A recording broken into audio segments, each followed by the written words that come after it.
Hey everyone, this is Aaron from MTGChallengers, and welcome to my Ixalan standard deck tech for White Weenie. White Weenie has pretty much always been my favorite deck to build ever since I started playing Magic about 5 years ago.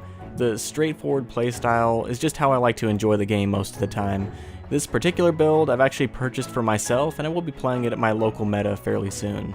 I'm going to call this a budget deck. You can get the whole thing, main board and sideboard, for right around $80 US. That's probably a bit more than what you're used to seeing for budget builds, but this deck is actually really good. It's much more competitive for the money than you might think.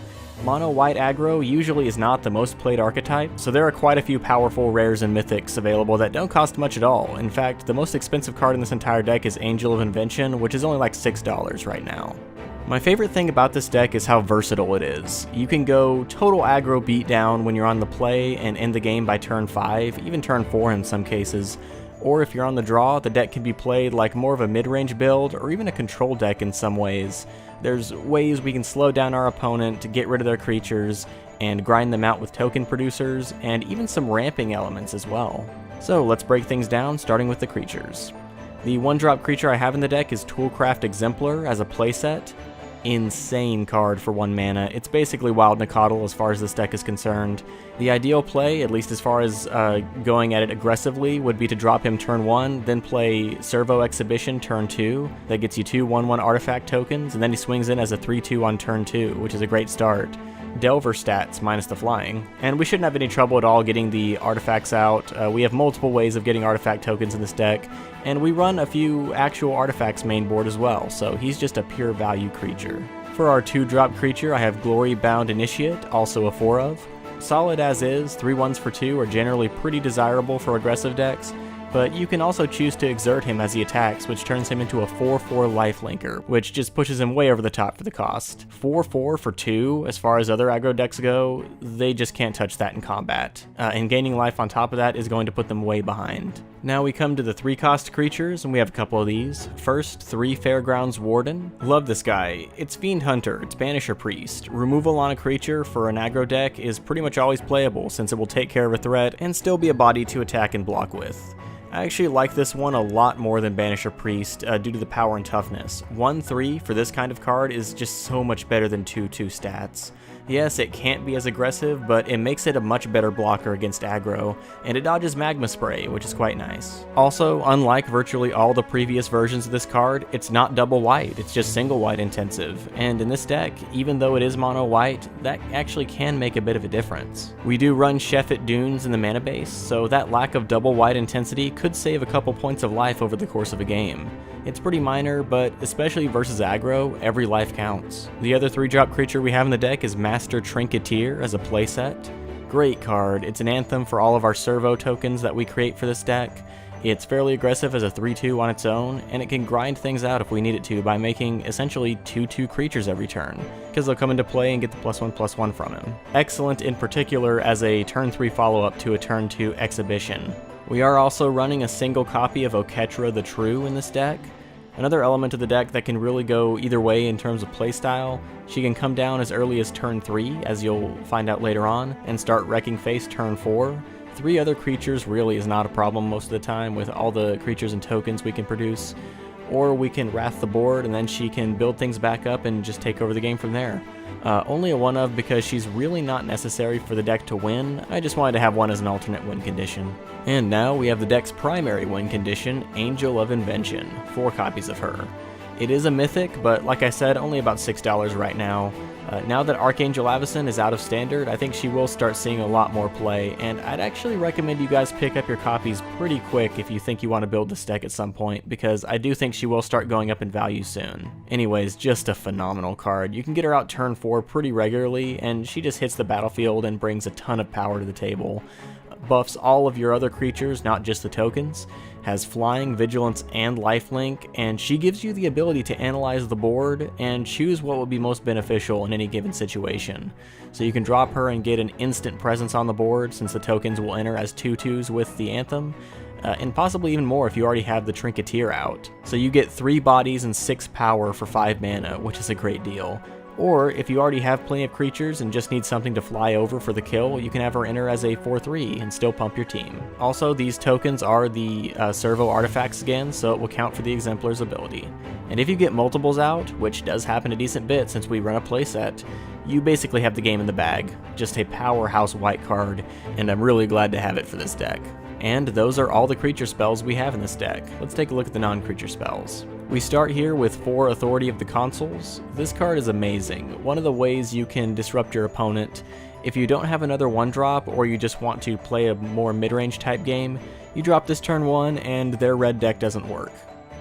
It just doesn't. Haste is worthless. It slows their tempo down so much, makes it much harder for them to block your creatures. And on top of all of that, you're gaining life every time they do something. It just answers pretty much any aggro deck. They don't see it coming, and because of that, they probably are not going to have main deck enchantment removal. And from there, you just play your own things as usual and kill them with Angel of Invention a few turns later. Really awesome stuff. Next, I have a new card, Legion's Landing, as a playset. Perhaps my favorite card from Ixalan. It's really interesting. A lot of people, when they look at a deck like this, would say, hey, you only have 4 1-drops, that's not enough for aggro. Well, this is basically another 1-drop for the deck. A 1/1 lifelinker on turn 1 isn't fantastic, but it's far from bad. Makes the curve much more consistent, ensures that you'll pretty much always have a guy turn 1 if you want, and then if you attack with 3 or more creatures, which is quite easy to do in this deck, it transforms into a land, Adanto the First Fort. This is where things get cool. So if you go turn 1 Legion's Landing, turn 2 Servo Exhibition, you can flip this card and then you have 4 mana on turn 3, which that's ramp, something that you don't really expect to have in white. Then you can play Oketra turn 3, that'll be 3 creatures, so she'll be able to attack and block. Or you can play something else, a Trinketeer or something, pump your servos with that, and then drop the Angel turn 4. And then from there, you can use it as mana and or create lifelink tokens for fairly cheap. Overall, such a cool card. I think it's really underrated right now. Servo Exhibition is up next, another playset here. I've already mentioned it several times, it's just a rock solid card for this deck. 2 mana for 2 1/1 tokens has always been fairly playable, and they're artifacts, so they will pump the Exemplar, they get pumped by the Trinketeer, and they just overall give you a greater presence on the board. Definitely a key part of this deck. Then I have an artifact, Oketra's Monument, as a 3 of. Great card, another way the deck can kind of sort of ramp to get bigger threats out there faster, and it gives us a guy every time we cast a creature, which is a nice little bonus. Originally was running 4, but I decided to push it down to 3 for a couple reasons. First, it is legendary, so you really don't want to get multiples in your hand. And second, this is a creature deck, but we only have 20 actual creature spells, which is still a good amount, but a bit less than what your typical aggressive deck would be running. So I don't want to bank too much off of this interaction. It's nice when it happens, but it's far from the deck's win condition. Also another artifact, so it helps with the Exemplar. And finally, I have Dusk and Dawn. Very powerful spell, only a 2 of since it's bad in certain situations. Most of our creatures are 2 power or less, even the Angel is, provided that you opted for the tokens. But there are a couple creatures that we wouldn't necessarily want to sacrifice, those 2 being Glorybound Initiate and Master Trinketeer. But a decent bit of the time, Wrathing will do us more good than harm, especially up against decks like Dinosaurs that, have the large creatures. That'll just eliminate pretty much their whole board, so if we lose a couple guys, it's usually worth it. And then the next turn you can cast the Aftermath from the grave to get back a lot of the creatures and just reclaim the board from there. And as you've noticed, we have quite a few ways to grind out tokens, so a Wrath for us can give us a lot of advantage. And that does it for all the spells. Let's take a look at the mana base. Quite simple, as you'd expect for a monocolored deck. I have 4 Shefet Dunes. Nice land, taps for colored if we need it, or generic if we don't, and the ability is cool. You can sacrifice this or the other desert in the deck to push through that last bit of damage to close the game out. The other non-basic land I have is Desert of the True, 4 of here as well. It's a desert, so it counts for the Dunes ability. It enters tapped, but we can afford a few tap lands here if we need the mana. Mainly have it because it can just be think twice if we don't need any more land. We can just use it to draw into something we do need. And then I just have 15 basic planes for a total of 23 lands. And now let's move on to the sideboard.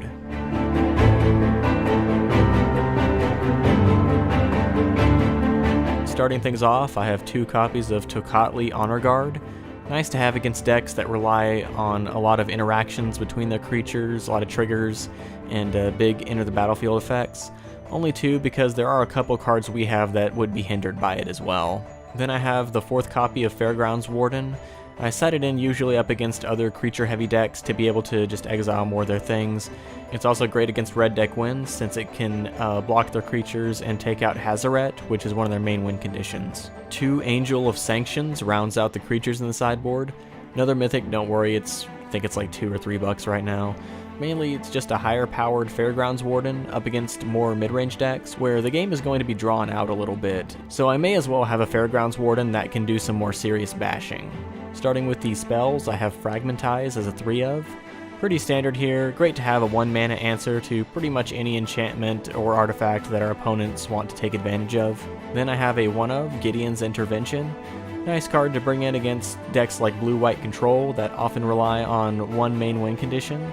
So I learn what that condition is game 1, then I bring this in game 2 to neutralize it. Also nice since even if I can't get it out before they resolve the win con, it will still prevent all the damage it deals. 2 more Dusk and Dawn are great to have in the side to be able to board wipe more mid-range creature decks and get your stuff back.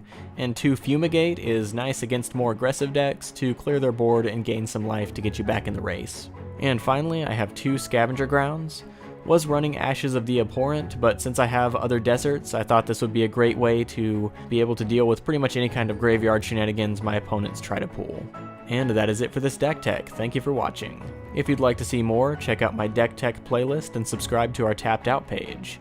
Be sure to follow us on Twitter, Instagram, and of course, subscribe to the channel for more Magic the Gathering content.